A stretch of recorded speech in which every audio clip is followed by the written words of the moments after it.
ప్రభాకర్ గారు మాకు ఇల్లు కట్టే బలం లేదు, మీరు ఇస్తే మేము కట్టుకుంటాం, మీరే చేయండి సాయం మాకు, అది మాత్రం మీరు చేస్తారని నమ్ముతాను.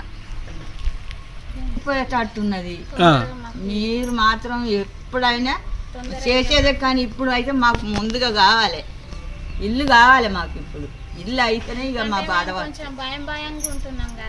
భయంగానే ఉంది. ఇప్పుడు ఇవ్వాలి మాకు. ఇన్ని రోజులు 10 ఏళ్ళ చూసినాం, 10 ఏళ్ళ నుంచి ఇస్తా అనుకుంటా వేయండి కేసీఆర్, ఇవ్వలే.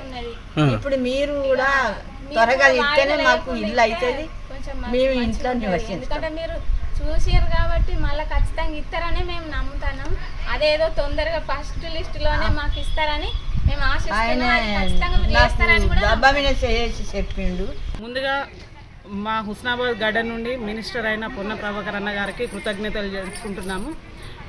70 ఏళ్ళ తర్వాత మాకు ఒక మినిస్టర్ పదవి గిఫ్ట్గా ఇచ్చి తొలి అసెంబ్లీ సమావేశంలోనే మా హుస్నాబాద్లో జరిగిన ఇండ్లను ఏదైతే రాసిన ఆ ఇంటి చిన్న కాలనీ నుండి అసెంబ్లీలో ఇలా గొంతెత్తి మా కోసం మాట్లాడినందుకు అన్నగారికి కృతజ్ఞతలు తెలుపుకుంటున్నాము. మేము ఒక మంచి లీడర్కి ఓటేసినామనే సంతృప్తి మాకు మిగిల్చినందుకు, ఎప్పుడు మా కాన్సెన్స్లో ఇప్పుడు డెవలప్మెంట్ స్టార్ట్ అయితే అనే ఒక నమ్మకాన్ని మాకు కలిగించినందుకు, గౌరవల్ ప్రాజెక్ట్ కోసం మాట్లాడినందుకు, ఒక మంచి లీడర్గా మేము ఆయన ఎన్నుకున్నామని సంతృప్తి పడుతూ అభివృద్ధి పదంలో మా హుస్నాబాద్ నిలబెడతారని ఆశిస్తూ కృతజ్ఞతలు తెలుపుకుంటున్నాము. అదేవిధంగా ఇక్కడ ఉన్న వాళ్ళకు కూడా ఈరోజు వెళ్ళి చెప్పడం జరిగింది, ఈ విధంగా మనం ఓటేసి గెలిపించుకొని మీకు ఏదైతే మాట ఇచ్చారో ఈరోజు అసెంబ్లీలో మీ పేరుతో సహా మాట్లాడడం జరిగిందని ఈరోజు గడ్డం సామ వాళ్ళకు కూడా తెలపడం జరిగింది.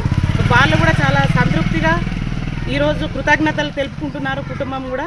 మరిన్ని వీడియోస్ కోసం ఛానల్ ని సబ్స్క్రైబ్ చేయండి, లేటెస్ట్ అప్డేట్స్ కోసం వాట్సాప్ ఛానల్ ని ఫాలో చేయండి, అండ్ లింక్ డిస్క్రిప్షన్ లో ఉంది.